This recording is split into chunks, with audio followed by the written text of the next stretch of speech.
जो कृष्ण पूरी दुनिया को जीना सिखाते हो, वो खुद जीने की आशा छोड़ दे तो। उस रात मथुरा के महल में यही हो रहा था। वैद्याचार्य हार चुके थे, जड़ी बूटियां बेअसर थीं, काढ़े धरे रह गए। बाहर हजारों लोग हाथ जोड़े खड़े थे।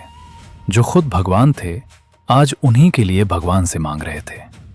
और भीतर एक पलंग पर श्री कृष्ण लेटे थे, आंखें बंद, जैसे सो रहे हों, पर ये नींद नहीं थी। महाराज उग्रसेन का हाथ कृष्ण के माथे पर था और वो हाथ कांप रहा था। वो कृष्ण जिसने उन्हें अपने ही बेटे की कैद से छुड़ाया था, आज उनकी आंखों के सामने टूट रहा था। उद्धव एक कोने में खड़े थे। मथुरा में ज्ञान की प्रतिमूर्ति कहे जाते थे उद्धव।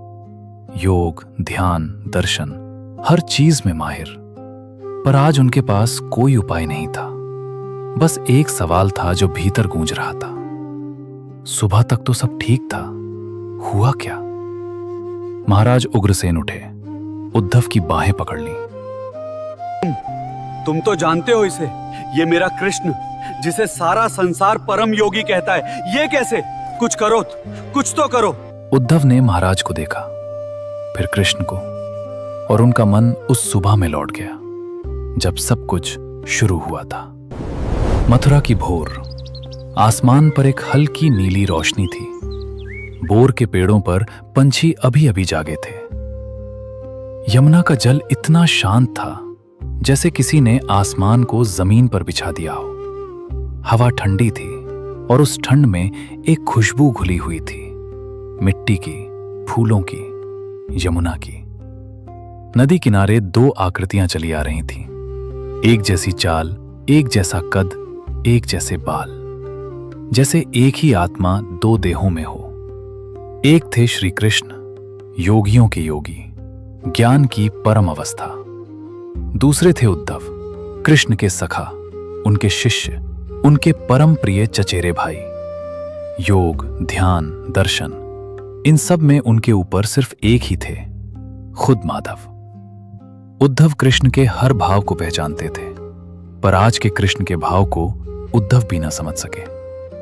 कृष्ण चल रहे थे, पर उनके कदमों में वो भार नहीं था जो रोज होता था। आंखें खुली थीं, पर देख कहीं और नहीं थी। उद्धव ने अपना अंग वस्त्र कसते हुए कहा, माधव, आज ठंड कुछ ज्यादा है। कोई जवाब नहीं। उद्धव की उंगलियां जब कृष्ण के कंधे पर पड़ीं, तब जाकर ध्यान टूटा। कृष्ण मुड़े और मुस्कुराए, वही जानी पहचानी मुस्कान जिसके किनारे पर एक टेढ़ा दांत नजर आता था। पर आज उस मुस्कान में कुछ खाली था, एक दर्द था जो छुपाया जा रहा था। उद्धव घबरा गए। माधव, मथुरा में सब ठीक है, प्रजा सुखी है, महाराज स्वस्थ हैं, फिर आप चिंतित क्यों हैं? कृष्ण ने यमुना की तरफ नजरें घुमा ली। वृंदावन छोड़े सालों हो गए उद्धव, पर मन आज भी वहीं अटका है। माई को बहुत याद करता है। माई तो यहां है ना माधव? देवकी मां? हां उद्धव, देव की मां यहां है, पर जिसने मुझे कान्हा कहा था, जिसकी गोद में सर रखकर सोया था, वो माई वृंदावन में रह गई। मेरी गायें, मेरे घाट, मेरी गोपियां, वो प्रेम जो वृंदावन में था, वो मथुरा में कभी नहीं हो सकता। जिम्मेदारियों के डोरे इतने कसे हुए थे कि माधव को वृंदावन जाने की छूट भी नहीं थी। कृष्ण बिना राधा के नाम के वृंदावन की बात ही नहीं करते थे। यमुना में उतरते ही एक कमल का फूल तैरता हुआ कृष्ण के हाथों में आ गया, जैसे रोज आता था। कृष्ण कहते थे राधा भेजती है। उस दिन उस फूल को हाथों में लेते ही कृष्ण की आंखें भर आईं। उद्धव से रहा नहीं गया। माधव, ज्ञान के लिए जीवन में आगे बढ़ना होता है, प्रेम को पीछे छोड़ना पड़ता है। ज्ञान ही जीवन का असल आधार है। कृष्ण ने कोई जवाब नहीं दिया और अगले ही पल वो लड़खड़ाए। उद्धव ने दौड़कर थामा, माधव, माधव, पर कृष्ण की आंखें बंद हो चुकी थीं। पर जब कृष्ण की आंखें धीरे धीरे से खुलीं, और वो उद्धव से बोले, उद्धव, माधव, बताइए क्या चाहिए? मेरे माथे पर किसी सच्चे भक्त की चरण धूल चाहिए। चाहो तो अपनी ही मल दो, मैं ठीक हो जाऊंगा। उद्धव जड़ हो गए। अपने गुरु के माथे पर अपने पैरों की धूल, जिन्हें वो ईश्वर मानते थे, उन्हीं के माथे पर। नहीं माधव, आप मेरे गुरु हैं, मेरे ईश्वर हैं। मेरे पैरों की धूल आपके माथे पर? मुझे तो नरक में भी जगह नहीं मिलेगी ऐसे पाप के बाद। ये मेरे बस की बात नहीं माधव। कृष्ण बड़ी मुश्किल से उठे, जैसे एक ही दिन में कितनी कमजोरी आ गई हो। उद्धव ने सहारा दिया।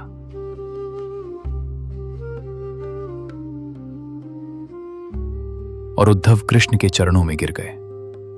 कृष्ण ने उन्हें देखा, मुस्कुराए। कृष्ण अपनी चौकी पर बैठे और धीरे धीरे पत्र लिखने लगे। वृंदावन जाओ, मेरी गोपियों के लिए पत्र ले जाओ और उन्हें योग विद्या सिखाओ। वहां तुम्हें मेरी दवा जरूर मिलेगी।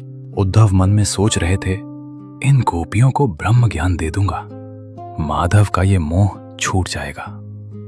कृष्ण ने 2 पत्र लिखे, एक माई के लिए, एक गोपियों के लिए। उन पत्रों में योग सूत्र थे, जीवन का सार था, खुद योगेश्वर के हाथों से लिखा हुआ। जाते जाते कृष्ण ने कहा, गोपियों को समझाने में कमी मत रखना। रथ जब वृंदावन की सीमा में घुसा, उद्धव ने एक अलग ही दुनिया में प्रवेश किया। यमुना के किनारे कदम्ब के पेड़, कुंज और बेलें, कमल के फूल, सफेद, गुलाबी, पानी पर ऐसे खिले जैसे किसी ने हाथ से रखे हों। मोर रास्ते पर थे, हवा ठंडी और सुगंधित थी। उद्धव ने एक लंबी सांस ली। सुंदर तो है वाकई। और तभी रथ के सामने गोपियां आ गईं। ये तो हमारी कान्हा जैसा दिखता है। भैया, तुम्हें कान्हा ने भेजा है ना? हमारे लिए भेजा ना? मुरली कहाँ है? मोरपंख कहाँ है? इससे पहले कि उद्धव कुछ कहते, गोपियां उन्हें रथ से खींचने लगीं। मुकुट गिरा, बाल बिखरे, अंग वस्त्र अस्त व्यस्त हो गया। रुको, रुको सब! उद्धव ने आवाज उठाई और कृष्ण का पत्र हवा में लहराया। ये लो, कान्हा का पत्र है, कान्हा ने भेजा है। पत्र हाथ से गया। पल भर में गोपियों में टुकड़े टुकड़े बट गया। उस पत्र के टुकड़े मिलते ही गोपियां एकांत हो गईं, वो सब कुंज में चली गईं। उद्धव वहीं बीच में खड़े रह गए। गुस्सा आया, बहुत गुस्सा।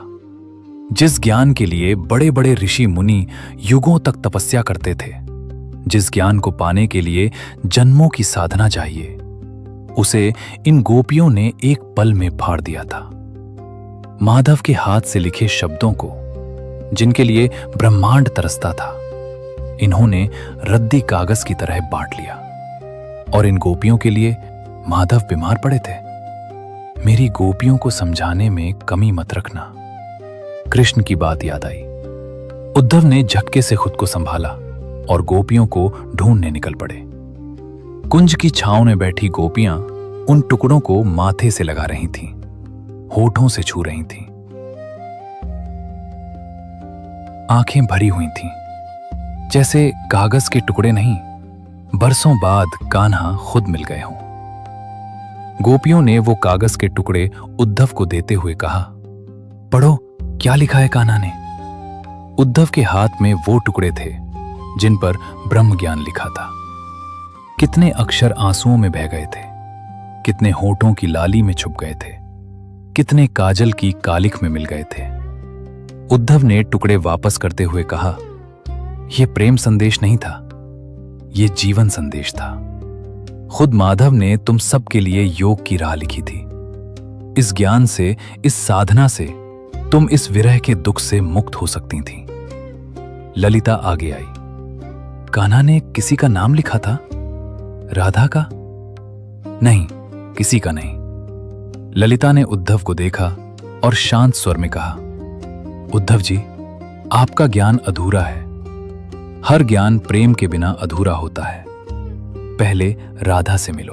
घाट पर यमुना शांत थी, सफेद कमल खिले थे, हवा धीमी थी, और वहां एक स्त्री थी, गुलाबी चुनरी, धानी लहंगा, बड़ी बड़ी आंखें जिनमें काजल की एक सीधी रेखा थी। गजरा कंधे पर डुलकाया था, दूर क्षितिज की तरफ देख रही थी। ये राधा थी। ललिता ने कहा, राधा, ये उद्धव है, कान्हा ने भेजा है। राधा ने उद्धव को एक नजर देखा और पलट गई। कान्हा को मेरे कमल के फूल रोज मिलते हैं ना उद्धव जी? जी, हर रोज। तो वो कहाँ गए? वो तो यही हैं, हर जगह हैं, पर दिखते कहाँ हैं? राधा ने धीरे से मुड़कर देखा। ध्यान से देखिए उद्धव जी, ये बांसुरी नहीं सुनाई देती।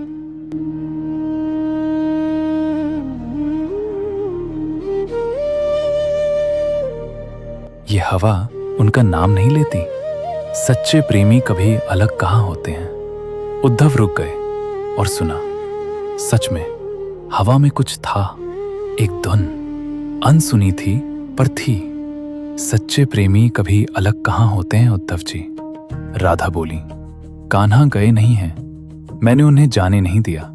वो मुझ में है, मेरी हर सांस में, मेरी हर धड़कन में। राधा बहुत धीरे बोली, उद्धव जी, ये कुंज बेले मुझसे नहीं कहती कि कान्हा कब आएगा। आप बताइए, मेरा शाम कब आएगा? उद्धव के पास कोई जवाब नहीं था। मैंने आंसू रोक रखे हैं, जो हैं वो उसके आने के लिए संजोए हैं। उद्धव के पांव कांप गए। वो ज्ञान देने ज्ञान से भी ऊंची कोई चीज थी। एक ऐसा प्रेम जिसमें मिलन की मांग नहीं थी, जिसमें शिकायत नहीं थी, बस एक अटूट आस्था थी कि वो हैं, यही हैं। उद्धव झुक गए राधा के चरणों में। जो शिष्य सिखाने आया था वो खुद सीख रहा था। उद्धव महीनों वृंदावन में रहे। हर दिन कुछ नया था। गोपियों का प्रेम, राधा की आस्था, वृंदावन की हवा, सब कुछ उन्हें कुछ न कुछ सिखाता रहा।